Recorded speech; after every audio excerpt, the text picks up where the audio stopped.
हरि ओम नमो भगवते वासुदेवाय। श्री ओम नमो भगवते वासुदेवाय। संतान प्राप्ति के लिए मित्रावरण नामक यज्ञ कराया। यज्ञ के प्रारंभ में मनु की पत्नी शारदा ने केवल दूध ही पीकर साधना की। शारदा ने यज्ञ के होता के पास जाकर कन्या प्राप्ति की याचना की। तब होता द्वारा यज्ञ में आहुति डालने पर शारदा को इला नाम की कन्या प्राप्त हुई। उसे देखकर मनु का मन प्रसन्न नहीं हुआ।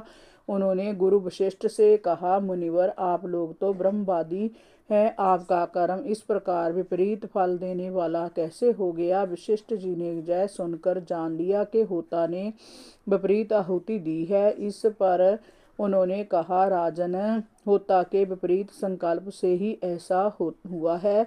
फिर भी अपने तप के प्रभाव से मैं तुम्हें श्रेष्ठ पुत्र दूंगा। परीक्षित परम यशस्वी वशिष्ठ जी ने ऐसा सोचकर इला नाम की कन्या को ही पुरुष बना देने के लिए भगवान नारायण की स्तुति की। सर्वशक्तिमान भगवान श्री हरि ने संतुष्ट होकर उस कन्या को सुधोमन नामक पुत्र बना दिया। एक बार की बात है कि राजा सुधोमन अखेट के लिए अपने कुछ मंत्रियों के साथ वन में गए। वहां वे धनुष बाण लेकर एक हरण का पीछा करने लगे। उस वन में भगवान शंकर अपनी धर्मपत्नी पार्वती के साथ विहार करते हुए रहते थे।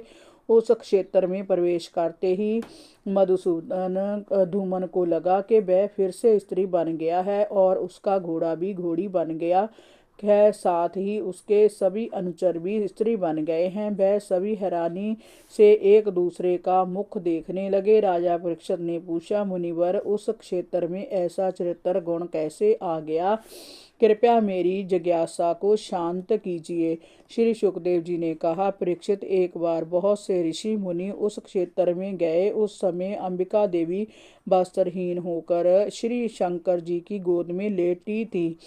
ऋषियों को सहसा आया देखकर उन्होंने उठकर वस्त्र धारण कर लिए। उन्हें उस समय बड़ी लज्जा आ रही थी। ऋषियों ने भगवान शंकर को विहार करते देखा तो वह वहां से मुंह फेर कर चले आए और नर नारायण के आश्रम पर चले गए। उस समय भगवान शंकर ने अंबिका की लज्जा को दूर करने के लिए कहा, प्रिय,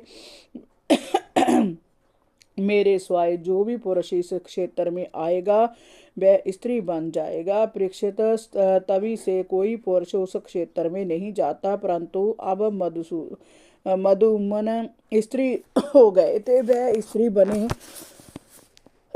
अपने अनुचरों के साथ इधर उधर विचरने लगे। उसी समय चंद्रपुत्र शक्तिशाली बुद्ध ने अपने आश्रम के पास बहुत सी स्त्रियों से घिरी सुधोमन को देखा। वह उस पर मोहित हो गया। उसने उसे आश्रम में बुला लिया। बुद्ध के रूप को देखकर स्त्री बने सुधोमन की इच्छा उसे पाने की होने लगी। दोनों ने गंधर्व विवाह कर लिया। कुछ दिनों बाद सुधोमन ने पुरूरवा नामक के पुत्र को जन्म दिया। उधर जब मनु को पता चला कि सुधोमन फिर से स्त्री बन गए हैं तो उन्होंने वशिष्ठ जी से प्रार्थना की। सुधोमन की दशा सुनकर वशिष्ठ जी को बड़ा दुख हुआ। उन्होंने भगवान शंकर की आराधना की। उनकी आराधना से भगवान शंकर ने प्रसन्न होकर वशिष्ठ से कहा, वशिष्ठ, तुम्हारा जय जजमान 1 महीने तक पुरुष रहेगा और 1 महीने तक स्त्री। इस व्यवस्था से ही सुधोमन कुमार पृथ्वी का पालन करेगा। भगवान शंकर के वरदान से सुधोमन पृथ्वी का पालन इसी प्रकार से करने लगे, परंतु प्रजा उनका अभिनंदन नहीं करती थी। उनके लिए उनके 3 पुत्र हुए, उत्कल, गय और विमल। वे सब दक्षिणा पथ के राजा हुए। बहुत दिनों के बाद जब उनकी उम्र वृद्धावस्था को प्राप्त हुई तो उन्होंने अपने पुत्र पुरूरवा को अपना राज्य सौंप दिया और स्वयं तपस्या करने वन में चले गए। दूसरा अध्याय, मनु के 5 पुत्रों का वंश वर्णन।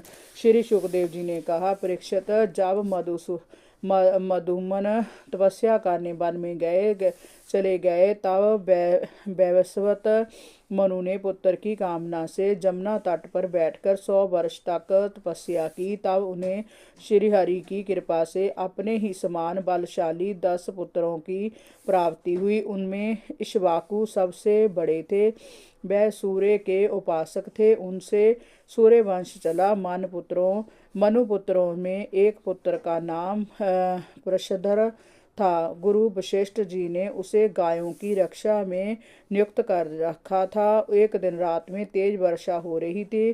प्रशधर वीरासन मुद्रा में गायों की रखवाली कर रहा था। तभी गायों के झुंड में एक बाघ घुस आया। गौएं उससे डरकर उठ खड़ी हुई और रंभाने लगी। वह अपनी जान बचाने के लिए गौशाला में इधर उधर भागने लगी।